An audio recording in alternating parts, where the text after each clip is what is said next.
membaca Al-Quran. Makanya kada kawa guring, kada kawa istirahat karena mendengar orang baca Quran. Dia keluar dari kemahnya dan mencari dari mana itu sumber suara. Didatanginya kemah yang satu, orangnya kada, orangnya pada guringan dan mengajinya. Kemah yang kedua, kemah yang ketiga, lain juga. Ditelusuri, dicari, ternyata suara itu dari dalam tanah. Namun kita biar orang mengaji Quran, tapi suara itu berasal dari dalam tanah, belum yakin. Buka lagi pada keras. Mengaji itu, apalagi menyanyi. Nah dalam kubur tadi nih. Apa salah dosaku sayang, hantu juga nyanyi. Bukan, ini mengaji. Keesokan harinya dia ketemu dengan Rasulullah, ujar Abdullah bin Mas'ud. Lalu berkisah Nabi SAW menyampaikan, orang tadi pada waktu hidup di dunia ketujuh membaca Al-Quran. Surah yang dibaca surah Tabarak.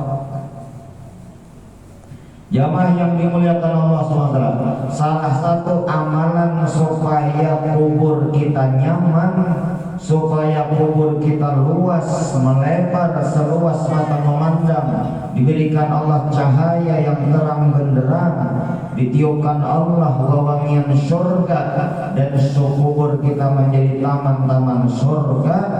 Salah satu amalannya amalkan surah Tabarak. Surah Tabarak kata Rasulullah, hiya mani'atun min adabil qabr. Surah Tabarak itu pencegah daripada siksa kubur. Nabi SAW ingin agar umat sidin dalam hatinya ada surah Tabarak. Maksudnya Rasulullah menginginkan kita semua hafal surah Tabarak. Kayak ini bagus, nah setiap malam Jumat baca surah Yasin. Kada disadari hafal. Karena pilih malam babilakah pian tuh baca surah Tabarak atau subuh babila baca surah Tabarak. Rutin dibacanya hafal aja kena serongannya. Pian surah Tabarak luar biasa. Nabi SAW setiap malam baca surah Tabarak. Dalam riwayat beliau tidak akan tidur malam kecuali membaca dua buting surah. Pertama surah Tabarak, pertama surah Alif Lam Mim At-Tanzil juz 21, yang kedua surah Tabarak juz 29. Di dalam Al-Quran kata Rasulullah ada satu surah yang berisi 30 ayat, yang mana dia surah itu bisa memberikan syafaat bagi orang yang mengamalkannya dan menjauhkan daripada siksa kubur. Hafalkan ia dan ajarkan kepada anak-anak kalian. Rasulullah memasani kita surah Tabarak, kita menghafalnya, anak kita ajari surah Tabarak. Hafal latihan surah Tabarak. Tabarak aja kan hafalan. Tabarak hafal. Itu juga hafal.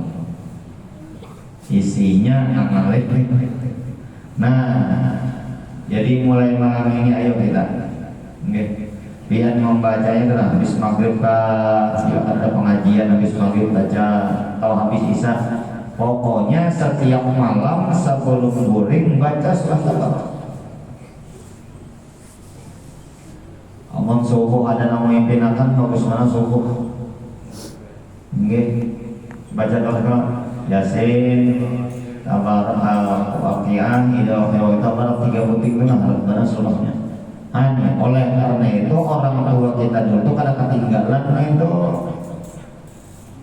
Kalau bang kita bertakun-takun, kenapa? Bila setiap perkumpulan, kegiatan, keagamaan pasti kada ketinggalan dah surah Yasin, Al-Waqiah, Tabarak. Oh, sekalinya 3 buting surah ini memiliki keistimewaan 6 hal. Yasin itu kabul hajat dunia akhirat. Waqiah amalan sugih. Tabarak mencegah daripada siksa kubur. Sehingga dikisahkan orang yang hafal dan mengamalkan surah Tabarak dan ia baca terus menerus surah tersebut di malam hari, jenazahnya nanti tidak akan hancur dimakan cacing tanah. Harap yang surah Tabarak harap. Ketika orang baru dimasukkan dalam kubur, malaikat munkar nangkir pun datang. Ya, malaikat 2 orang malaikat itu baik. Bila nang masuk kubur orangnya beriman, orangnya beriman bertakwa ketujuh amal soleh, nang datangnya itu ngarannya malaikatnya bukan munkar nangkir. Orangnya itu juga, cuma ngarannya lain. Kata ulama namanya Bashir dan Mubashir. Orang yang membawa kabar gembira dan orang yang memberitakan kabar gembira. Mun kita aja lah kedatangan, mun kita di rumah ada orang naik ke rumah pada kita membawa kabar gembira, senang kali kita? Senang. Tapi bila yang masuk kubur itu orangnya penjahat, banyak dosa, banyak maksiat, ya lah, maka yang datang munkar nangkir. Apa itu munkar nangkir? Setiap dia bertanya dan dijawab, dia menolak, dia mengingkari. Munkar nangkir, mengingkari. Ngalih badan ini, jawab ini lain, jawab itu lain, diingkarnya terus.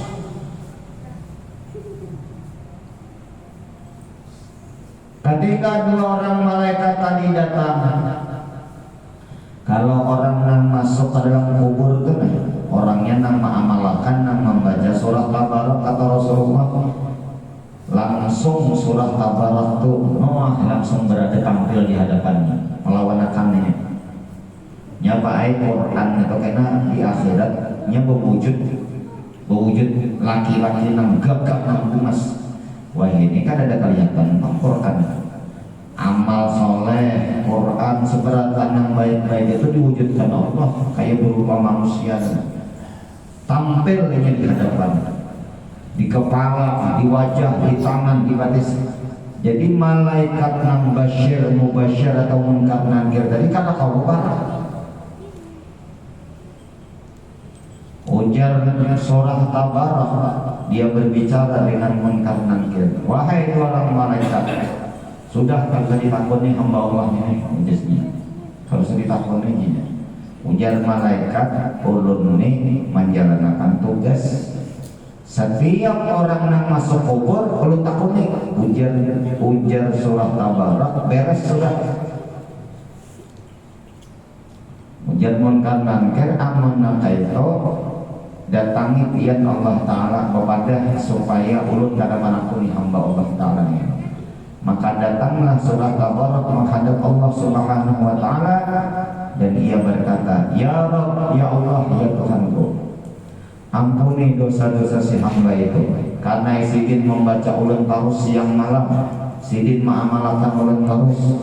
Ampuni dosanya, lepaskan daripada siksa kubur, jauhkan daripada fitnah kubur.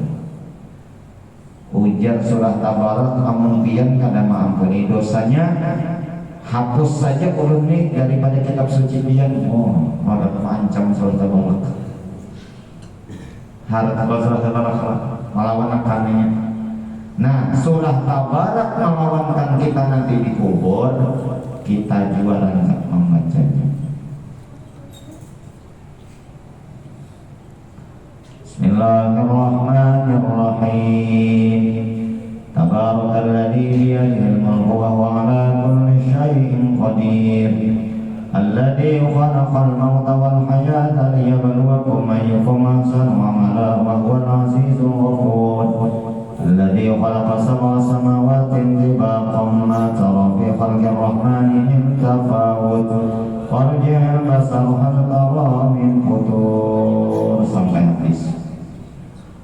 Ulun bae alhamdulillah surah Tabarak hafal.